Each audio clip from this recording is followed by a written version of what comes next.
सभी किसान भाई बहनों को नमस्कार। कृषि दर्शन कार्यक्रम में आप सभी किसान भाई बहनों का स्वागत है। किसान भाइयों, इस कार्यक्रम के माध्यम से हम आप लोगों तक कृषि से संबंधित तमाम नई जानकारियां लगातार पहुंचाते रहते हैं। आज के कार्यक्रम में खबरें खेती की और मंडी के ताज़ा भाव तो रहेंगे ही। इसके अलावा जो हमारा मुख्य कार्यक्रम होगा वो राजस्थान के आदिवासी किसान भाई बहनों के बारे में होगा। तो आइए आज के कार्यक्रम की शुरुआत करते हैं खबरें खेती की से। निर्यात को बढ़ावा देने से महंगी होने लगी चीनी।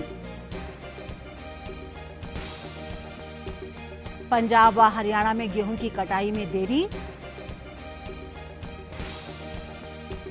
258 लाख टन चावल की खरीद और आमदनी बढ़ाए सैटेलाइट मत्स्य नर्सरी तकनीक। नमस्कार, खबरें खेती की में आपका स्वागत है। मैं हूं शीला मिश्रा और अब खबरें विस्तार से। देश में चीनी के उत्पादन में कमी आई है। हालांकि चीनी का स्टॉक खपत के हिसाब से पर्याप्त है, लेकिन बाजार में चीनी के भावों में इजाफा होना शुरू हो गया है। चीनी उत्पादन अनुमान में कटौती और केंद्र सरकार द्वारा रॉ शुगर के निर्यात पर इंसेंटिव देने से कीमतों में तेजी देखी जा रही है। महीने भर में उत्तर प्रदेश में चीनी की एक्स फैक्ट्री कीमतों में 400 से 450 रुपए की तेजी आकर भाव 3,200 से 3,250 रुपए प्रति क्विंटल हो गए हैं। गर्मियों का सीजन शुरू होने से चीनी की मांग पहले की तुलना में बढ़ेगी, जिससे मौजूदा कीमतों में और भी 100 से 150 रुपए प्रति क्विंटल की तेजी आने की संभावना है। हालांकि विश्व बाजार में दाम कम होने से निर्यात सौदों में पहले की तुलना में कमी आई है। देश में चीनी उत्पादन में करीब 10% की कमी आने के बावजूद खपत से अधिक ही चीनी मौजूद है, लेकिन दीर्घकालिक उत्पादन घरेलू मांग के बराबर रह सकता है और उत्पादन लागत दूसरे देशों के मुकाबले बढ़ गई है। ऐसे में मांग उठ रही है कि भारत को चीनी निर्यात बंद कर देना चाहिए। फिलहाल चीनी के दामों में तेजी के आसार हैं। मार्च के माह में हो रही बारिश और इस कारण तापमान में कमी के कारण पंजाब व हरियाणा में गेहूं की कटाई में देरी के आसार बन रहे हैं और इस कारण सरकारी खरीद भी देर से शुरू हो सकती है। पंजाब व हरियाणा में 1 अप्रैल से गेहूं की सरकारी खरीद शुरू नहीं हो पाएगी। मार्च के महीने में लगातार वर्षा के चलते तापमान में गिरावट से गेहूं की फसल अभी तक कटाई के लिए तैयार नहीं हुई है। कृषि विशेषज्ञों के मुताबिक 30 से 32 डिग्री सेल्सियस तापमान पर गेहूं की फसल पककर कटाई के लिए तैयार होती है, जबकि इस साल मार्च में अधिकतम तापमान 25 डिग्री सेल्सियस से अधिक नहीं हो पाया है। तापमान में गिरावट के चलते गेहूं की नई फसल की आवक में 15 से 20 दिनों की देरी हो सकती है। अमूमन इन राज्यों की मंडियों में अप्रैल के पहले हफ्ते में गेहूं की आवक शुरू हो जाती है, लेकिन इस बार 15 अप्रैल के बाद ही आवक शुरू होने की संभावना है। मौसम में गड़बड़ी के कारण फसल उत्पादन भी प्रभावित होने की आशंका है। चालू सीजन में चावल की खरीद तय लक्ष्य से काफी कम हो गई है। हालांकि इसका कारण किसानों को सरकारी भाव की तुलना में अन्य स्रोतों से अच्छे दाम मिलना बताया जा रहा है, लेकिन खरीद के आंकड़ों में आने वाले समय में वृद्धि देखी जा सकती है। चालू खरीफ विपणन सीजन 2013-14 में चावल की सरकारी खरीद 10.6% पिछड़कर 258.04 लाख टन की हो पाई है, जबकि खाद्य मंत्रालय ने चालू खरीफ विपणन सीजन में एमएसपी यानी न्यूनतम समर्थन मूल्य पर 320.59 लाख टन चावल की खरीद का लक्ष्य तय किया है। भारतीय खाद्य निगम द्वारा सरकारी रेट पर चावल खरीद पिछले साल की समान अवधि में 288.85 लाख टन हुई खरीद से करीब 30.81 लाख टन कम है।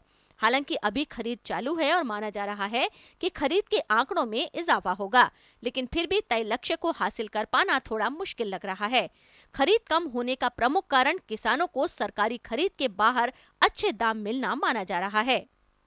उत्तरी और मध्य अंडमान के छोटे मछली पालकों के लिए भारतीय कृषि अनुसंधान परिषद द्वारा चलाई जा रही सैटेलाइट मत्स्य नर्सरी तकनीक काफी लाभकारी सिद्ध हो रही है। उत्तरी और मध्य अंडमान के कई छोटे किसान कतला, रोहू और मृगाल आदि मीठे जल की मछलियों को पालते हैं और मछली पालन उनकी आजीविका में महत्वपूर्ण स्थान रखता है। आजीविका के अन्य स्रोत के अलावा मछली पालन से वहां के छोटे किसान करीब 20,000 से 25,000 रुपए सालाना कमा लेते थे, लेकिन अधिक मछली का जीरा उपलब्ध कराने वाले व्यापारी किसानों को घटिया और जंगली किस्मों का बीज दे देते थे, जिससे इनकी आमदनी प्रभावित हो रही थी। उत्तरी और मध्य अंडमान के दिगलीपुर स्थित भारतीय कृषि अनुसंधान परिषद के केंद्रीय कृषि अनुसंधान संस्थान के मत्स्य विभाग कृषि विज्ञान केंद्र के वैज्ञानिकों ने वहां के किसानों को कम क्षेत्र में सैटेलाइट मत्स्य नर्सरी तकनीक सिखाई और आज ये किसान 2 लाख रुपए से 2,70,000 रुपए की अतिरिक्त आमदनी पा रहे हैं। पिछले दिनों राष्ट्रीय कृषि दर्शन कार्यक्रम की तिमाही सलाहकार समिति बैठक आयोजित की गई। बैठक उप महानिदेशक सीपीसी दूरदर्शन श्री अनिल कुमार गांधी की अध्यक्षता में संपन्न हुई। इस सभा में देश के जाने माने कृषि वैज्ञानिकों, प्रमुख कृषि संस्थानों के प्रतिनिधियों तथा दूरदर्शन के कार्यक्रम निर्माताओं, पत्र सूचना कार्यालय के अतिरिक्त महानिदेशक ने भी हिस्सा लिया। इस बैठक में कृषि क्षेत्र में अपनी पहचान बनाने वाले कुछ किसानों ने भी हिस्सा लिया।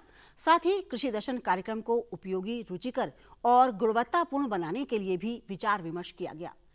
कृषि दर्शन कार्यक्रम के अंतर्गत निर्माण योग्य विषय सुझाव भी दिए गए। खेती किसानी लगभग पूरी तरह मौसम पर आधारित है। मौसम की सही जानकारी होने से किसान अच्छा उत्पादन लेने में कामयाब होगा। तो आइए अब लेते हैं मौसम की जानकारी। मौसम विज्ञान विभाग के अनुसार जम्मू व कश्मीर के अधिकतर इलाकों में बारिश की संभावना है, जबकि हिमाचल प्रदेश, उत्तराखंड सहित पंजाब, हरियाणा और दिल्ली में भी हल्की बारिश होने के आसार बने हुए हैं। केरल के कुछ हिस्सों को छोड़कर दक्षिण भारत के अधिकतर हिस्सों के शुष्क बने रहने के आसार हैं। मध्य भारत के अधिकतर हिस्सों में तापमान में 1 से 2 डिग्री सेंटीग्रेड की वृद्धि होनी शुरू हो जाएगी। ये लो और बताओ। बस। अरे ये क्या भैया जी, बस इतनी सी रासायनिक खाद? किसानी छोड़ रहे हो क्या? किसानी नहीं, नादानी छोड़ रहे हैं। मिट्टी की जांच कराई है। अब तो लालाजी जितनी जरूरत है उतने ही उर्वरक खेत में डालेंगे। हाँ, किसान भाई आज ही अपने जिले की नजदीकी भूमि परीक्षण प्रयोगशाला में मिट्टी की जांच जरूर करवाएं और मिट्टी में पोषक तत्व, नमी व पौधे के विकास को देखते हुए केवल जरूरत के अनुसार ही पोषक तत्व डालें। और हाँ, मिट्टी में गंधक, जस्ता, बोरोन जैसे सूक्ष्म पोषक तत्वों का पता लगाना भी न भूलें। उर्वरक और जैविक खाद के सही उपयोग से भूमि का उपजाऊपन बनाए रखें, उत्पादकता बढ़ाएं, खर्चा घटाएं और बहुमूल्य विदेशी मुद्रा बचाने में भी सहयोग दें। और हाँ, धीमी गति से नाइट्रोजन उपलब्ध कराने वाले उर्वरकों जैसे नीम लेपित यूरिया को प्राथमिकता दें और यूरिया का पत्तों पर छिड़काव करें। अरे वाह, तू तो सचमुच समझदार हो गया रे। अधिक जानकारी के लिए संपर्क करें जिला कृषि अधिकारी या किसान कॉल सेंटर। देश की विभिन्न मंडियों में जिंसों के भावों से अब रूबरू होते हैं, क्योंकि मंडियों में चल रहे दाम की सही जानकारी ही आपको आपकी मेहनत के सही दाम दिलवाएगी। तो आइए देखते हैं मंडी भाव। आइए एक नजर डालते हैं खरीफ फसलों के 2013-14 के न्यूनतम समर्थन मूल्य पर। धान कॉमन 1310 रुपए प्रति क्विंटल, धान ग्रेड ए 1345 रुपए प्रति क्विंटल, ज्वार हाइब्रिड 1500 रुपए प्रति क्विंटल, ज्वार मलडंडी 1520 रुपए प्रति क्विंटल, बाजरा 1250 रुपए प्रति क्विंटल,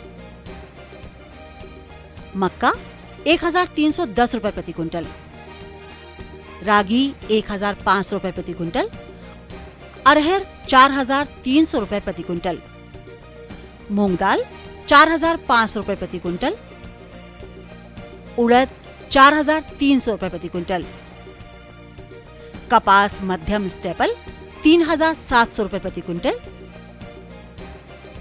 कपास लंबा स्टेपल 4000 रुपए प्रति क्विंटल, मूंगफली 4000 रुपए प्रति क्विंटल, सूरजमुखी 3700 रुपए प्रति क्विंटल,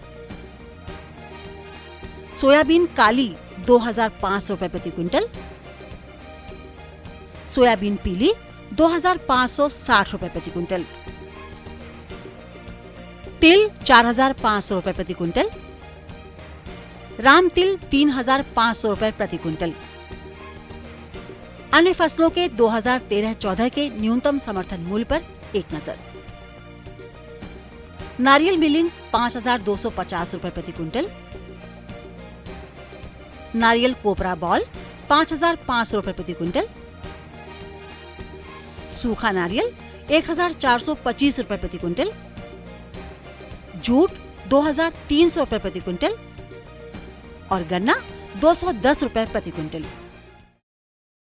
तो किसान भाइयों, खेती की खबरों का आज का सिलसिला यहीं खत्म होता है। खेती किसानी और कृषि विज्ञान से संबंधित जानकारी के लिए देखते रहिए कृषि दर्शन।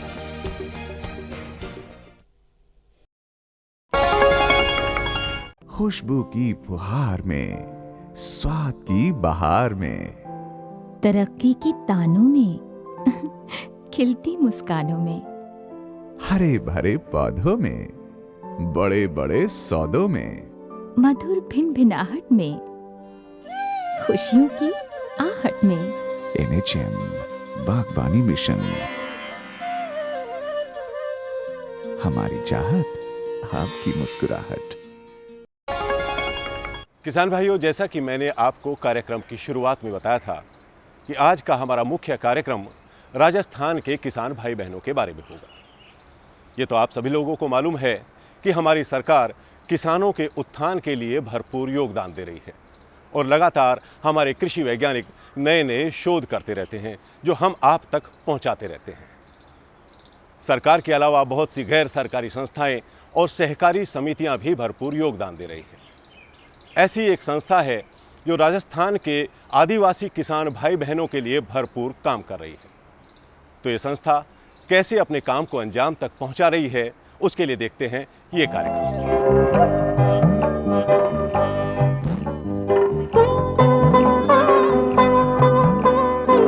किसान भाइयों, जहां IFFDC किसानों के विकास के लिए काम कर रही है, आदिवासी लोगों के लिए काम कर रही है और ऐसी जगह काम कर रही है जहां कुछ भी नहीं है, लेकिन बहुत बड़ा काम कर रही है IFFDC, यानी कि पेड़ पौधे लगाकर, एक वन के रूप में लगाकर और ख़ासकर सहकारिता के माध्यम से। आज हमारे साथ हैं राजस्थान के निदेशक अहिर जी। आपका स्वागत है पूरे कार्यक्रम में। पूरे राजस्थान की तरफ से आप निदेशक हैं IFFDC के। आपने किस तरह संगठन को जोड़ा है और किस तरह काम चल रहा है? जब 99 में उदयपुर से IFFDC से आए, हम जब सरपंच थे, उसने मेरे को बताया कि आपकी जो ज़मीन पड़ी है, चारागृह हैं, उसमें वृक्षारोपण भी हो जाएगा और पशु भी चरेंगे, दोनों फायदा साथ साथ हो जाएंगे।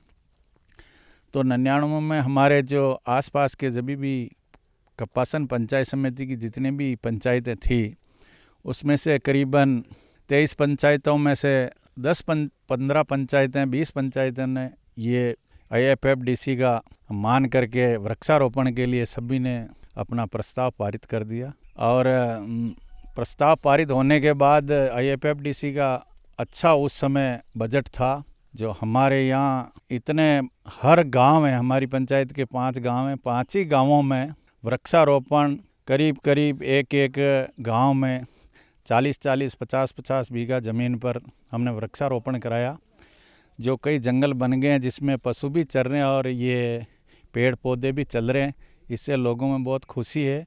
मेरे 70 पंचायतें हैं, 70 जी, जिसमें से ज़्यादातर लोगों के अच्छे पेड़ पौधे, बहुत जंगल है, भयानक जंगल खड़े हो गए हैं। और पूरा भारत में भी मैंने भ्रमण किया, उस जगह भी IFFDC का पूरा भारत में भी कोई ऐसी ज़मीन है जहाँ तो बहुत बड़े वृक्ष हैं, बड़े यहाँ बहुत, जैसे प्रतापगढ़ में तो कई एनीकट बनवाए, कई ये डोला फेंसिंग करें, कई लोगों को ये पंचफल योजना चलाई है और निजी भी बहुत, हमने भी यहाँ पंचफल योजना में भी तैयारी की है, लेकिन वो थोड़े दिन कम बारिश होने से वो अच्छा नहीं चला। बाकी तो पंचफल योजना भी बनाई है, प्रतापगढ़ में भी बनी है, जैसे उदयपुर में है, राजसमंद, 4-5 जिलों में अच्छा कार्य चल रहा है। एक बात और है साहब, जो हमारे इस आपकी संस्था में लोग हैं, जो सदस्य हैं, कुछ आमदनी बढ़ रही है? जी सर, आमदनी तो ऐसे बढ़ती है कि हमारा जो बचाव होता है, जैसे हमारी ये घास बिचरी है, जैसे कुछ पौधों को सूखे कोई लकड़ी बेच देते हैं, इनसे जो इनकम होती है वो हमारे सदस्यों को एक साल में एक आम सभा करते हैं, उसमें जितना गिफ्ट रहते हैं वो गिफ्ट ज़रूर देते हैं इनको। और इन सदस्यों को तो ये फ़ायदा है कि भाई इनकी भी मजदूरी है, कोई भी कैसा है काम है, ये इसी से चलता है बस। इसके अलावा जैसे कि यहाँ लकड़ी, किस तरह के पेड़ यहाँ पे लगाए गए हैं खासकर, और कुछ बदलाव किया पेड़ लगाने में? यहाँ अभी तो ये जहाँ खड़े हैं ये सब शीशम के पेड़ पौधे हैं। उधर हमने जेट्रोपा लगा रखा। जेट्रोपा भी हमारी एक संस्था आई है 2 साल पहले, उसने भी यहाँ भी 20 बीघे की ज़मीन पर जेट्रोपा का भी किया। और वो नींबू फलदार भी लगा रखे हैं, वो सफ़ेदे जो बड़े होते हैं वो भी हमारे अभी इस साल में हमने कम से कम उसमें 16,000 ऊपर से पौधे इस हमारी ज़मीन में बोए हैं, जो चल रहे हैं वो। तो कभी पानी की दिक्कत नहीं आती? हालांकि वर्षा तो होती है। बरसात तो इस साल अच्छी है और हमारी ऑफिस से हमारे को आदेश है कि जब भी इनकी पानी की ज़रूरत पड़े तो हम 1 महीने में एक बार एक पौधे को 15 दिन में एक पौधे में पानी देते हैं। ऑफिस में जो उसका नियम बना हुआ 20 लीटर पानी एक पौधे को देना है। तो इतना बड़ा जंगल है, तो इस जंगल में क्या पशु चराते हैं या घास काट के ले जाते हैं? किस तरह इसकी व्यवस्था रखते हैं, प्रबंधन किस तरह करते हैं? प्रबंध इस तरह करते हैं, हम जैसे बड़े पौधे जिसको कोई जानवर नुकसान नहीं करते हैं, उस जगह तो जानवर भी चल रहे हैं, चारागार भूमि है जो, और जिस जगह नुकसान होता है वहाँ हमने मेड़बंदी करी और फिर घास को काट करके लोगों को देते हैं। और जहाँ नुकसान नहीं होता है वहाँ पशु चरते हैं, और जहाँ नुकसान होता है वहाँ हम चारा काट के लोग ले जाते हैं और उनको लीज पे भी देते हैं। ऐसा काम करते हैं। इसके अलावा क्या फलदार पौधे भी लगाना चाहेंगे, जिससे कि भाई लोगों को फल भी मिल जाए और पेड़ भी बना रहे? हमारी संस्था ने फलदार पौधा लगा रखा है, या FFDC ने या नींबू लगा रखा है, और दूसरी जगह पे कई जगह लगा रहे हैं। और अब हमारा स्कीम बन रहा है कि हम और इसमें जो जेट्रोपा है उसमें कई फूल है, बगीचा है, ऐसा कोई भी, ये हमारे जो यहाँ रहते हैं हमारे ये बना हुआ है सामने, इसमें हम मिर्ची पैदा करते हैं, ये भी बोते हैं, इससे भी धंधा चलता है। और यहाँ पपीता के भी पौधे तैयार करते हैं और वो भी चल रहा है यहाँ। ऐसे फलदार पौधों से भी हम काम करते हैं इसे। यानी कि सब्जी और फल बागवानी की तरफ भी आपकी समिति प्रयास कर रही है? बिल्कुल सर, हमारे यहाँ बागवानी करने में तो हम इसलिए और जनता को फ़ायदा है कि यहाँ हम ये बीज तैयार करके लोगों को बेचते भी हैं, जिससे मजदूरी मिलती है। और इससे गांवों में आसपास में सब्जी के बीज हैं, मिर्ची के बीज है, यहाँ तैयार हो जाते हैं, इसलिए यहाँ पे भी देते हैं और हम भी बोते हैं, हमारी ज़मीन में भी बोते हैं। इसके अलावा आप और जो हमारे कार्यक्रम को देख रहे हैं, और हालांकि हमारे पूरे देश में बहुत सारी ज़मीनें पड़ी हुई हैं, आप उनके लिए कुछ कहना चाहेंगे? जी सर, मैं तो ये चाहता हूँ कि ऐसी हमारी जैसी संस्था में वो भी कोई संपर्क करे, और हमारा जो पूरा भारत का, ये तो ये नहीं कि राजस्थान का ही है, ये तो IFFD पूरे भारत में फैली हुई है। इंडिया में कौन सी जगह खाली नहीं, कौन से ही राज्य में खाली नहीं है, जो मैं वहाँ सब जगह जाके आया हूँ। वहाँ सब जगह अपने ज़मीनें जहाँ हैं, ज़मीन पे काम कर रहे हैं, जो कोई गेहूँ बो रहा है, मक्की, सभी चीज़ों में IFFDC काम कर रही है। सभी चीज़ों में गेहूँ बोआना, पपीता लगाना, बगीचा लगाना, मेड़बंदी करना, ये इतनी जो चीज़ें हैं, नाडियाँ बनवाना, एनीकट बनवाना, शहर में जो हमारे जो वहाँ हम बोर्ड में जाते हैं तो हम देखते हैं, सुनते हैं, तो हमारे जैसे डायरेक्टर और अभी आते हैं, पूरे भारत के जो बड़े बड़े अफसर होते हैं, बैंक के लोग आते हैं, वो हमारा जो ये देख करके जाते हैं, तो फिर हमारे को इस पर और खुश हो करके कई जगह ऐसा चल रहा है। FFDC का तो पूरा भारत में नाम है। वैसे अब हम उम्मीद करेंगे ये पौधे लगातार बढ़ते रहे, यहाँ पर फल भी सब्जी भी लगातार लोगों में जागरूकता बढ़ी रहे, और देश के और गांव के विकास में आपका पूरा योगदान रहे। आपका बहुत बहुत धन्यवाद। किसान भाइयों, ये तो रही बातचीत अहीर साहब से जो निदेशक हैं, लेकिन पूरे राजस्थान की व्यवस्था के लिए क्या कुछ प्रबंधन है, किस तरह लोगों की सहभागिता पर जोर दिया जा रहा है, किस तरह महिलाओं के विकास के लिए काम कर रहे हैं। हमारे साथ हैं डॉक्टर RPS यादव जी, जो परियोजना के प्रबंधक हैं, निदेशक हैं। डॉक्टर साहब, किस तरह का प्रबंधन और किस तरह की सहभागिता से आप लोगों को जोड़ते हैं? 86-87 में ये कार्यक्रम यहाँ शुरू किया गया था। विशेष तौर से ये सोचा गया था कि जो राजस्थान में बंजर ज़मीन पड़ी है उसको कैसे उपजाऊ बना करके गांव के लोगों का विकास किया जाए। तो हमने सबसे पहले उदयपुर क्षेत्र में देखा कि बहुत सारी ज़मीन पड़ी है, बंजर ज़मीन पड़ी है, जिस पर कुछ काम नहीं हो रहा है। उसके लिए हमने पंचायत समितियों से जाकर के, पंचायतों में जाकर के बात करी, तो उनके साथ प्रस्ताव लिया गया कि ये ज़मीन है, इस पर हम वृक्षारोपण करना चाहते हैं, और वृक्षारोपण हम नहीं करना चाहते, गांव की एक समिति बनेगी, वो वृक्षारोपण का काम करेगी। जब हमने ये सिलसिला शुरू किया, एक जगह काम शुरू किया, वहाँ सफलता हमें मिली, तो इस तरह से हमारा ये सिलसिला चलता गया, और आज हम पूरे राजस्थान में करीब 7,000 हेक्टेयर में इस तरह की समितियाँ बना के काम कर रहे हैं। डॉक्टर साहब, महिलाओं की भागीदारी, उनकी सहभागिता उसमें रहे संस्था में, तो इसकी ओर क्या कदम उठा रहे हैं? हमने देखिए भाटी साहब 2 कोशिश करी। एक तो हमारी जितने सदस्य हैं उसमें हमने 33% से ज़्यादा महिलाओं को सदस्य बनाया, और हमारी जो कार्यकारिणी की समिति होती है उसमें हमने ये निश्चित तौर से एक प्रावधान साबित किया कि प्रावधान रखा कि उसमें 33% से महिलाएं ज़्यादा रहेंगी। उसके साथ साथ एक और हमने देखा कि महिलाएं अपने घर से बाहर निकल के जंगल के पास नहीं आ पा रही थी, तो हमने उनके स्वयं सहायता समूह बनाए। हमने जो स्वयं सहायता समूह बनाए तो जो महिलाएं हैं स्वयं सहायता समूह की मिलकर के हमारी समिति की जो बैठक होती है, समिति का जो संचालन होता है, समिति की देखरेख होती है, समिति में जो काम करना होता है वो विशेष तौर से महिलाओं को उसमें आगे बढ़ाया जाता है। क्योंकि आप देखेंगे कि महिलाएं बहुत अच्छी तरह से जंगल का रखरखाव कर सकती हैं, उनकी देखभाल अच्छी कर सकती हैं। विशेष तौर से महिलाओं को जो नर्सरी तैयार की जाती है उनमें उनकी भागीदारी बनेगी और पौधों के रोपण के लिए इन मुद्दों में हमने महिलाओं को विशेष तौर से इस कार्यक्रम से जोड़ा है। डॉक्टर साहब, हम उम्मीद करेंगे कि जिस तरह के आपके प्रयास हैं ज़रूर यहाँ पे एक दिन तरक्की आएगी और यहाँ का वातावरण भी सुधरेगा, लोगों की आमदनी बढ़ेगी और महिलाएं भी अपने पैरों पर खड़ी होंगी। आपका प्रयास जरूर सार्थक होगा। आपने बहुत अच्छी जानकारी दी। इन सब बातों के लिए आपका बहुत बहुत धन्यवाद। धन्यवाद। हमने उन सदस्यों से बातचीत की जो इस संस्था में जुड़े हुए हैं और जो फ़ायदा उठा रहे हैं। तो शांतिलाल जी, आप भी संस्था से जुड़े हुए हैं, क्या फ़ायदा हुआ इससे? इससे मतलब बहुत फायदा हुआ है IFFDC से। जैसे वृक्षारोपण हुआ है तो कुछ मतलब बादलों के बारिश में भी सहायता मिलती है। पौधे जो लगे हैं तो लोग बाग को की रुचि बढ़ी इधर पौधे लगाने, वृक्षारोपण करने के प्रति। जैसे ये मिर्चों का बीज जो पैदा हो रहा है तो लोग खरीदेंगे, इससे भी आमदनी होगी IFFDC को, लोगों को भी फायदा होगा इससे। यहाँ अपने राजस्थान में फार्म फॉरेस्ट्री जो प्रोजेक्ट चला था उसके अंदर उदयपुर, राजसमंद और चित्तौड़ तीनों डिस्ट्रिक्ट में है जो ये अपने फार्म फॉरेस्ट्री प्रोजेक्ट चालू किया ICF से। उस समय से अभी यहाँ अपने राजस्थान के अंदर 55 सोसाइटियाँ इस तरह की बनी हुई हैं, जो एक अपने ये रोलिया सोसाइटी है। इसी तरह से और भी है जो राजस्थान, उदयपुर और चित्तौड़ में इस तरह की अपनी टोटल 55 सोसाइटियाँ बनी हुई हैं। और ये कोऑपरेटिव एक्ट में रजिस्टर्ड कर इन सोसाइटियों में आज से मतलब जो पायलट की सोसाइटियाँ है 10, तो 25 साल से पहले से ये इस तरह का काम चल रहा है, जिसमें उस समय लोगों के पास में कोई रोज़गार नहीं था।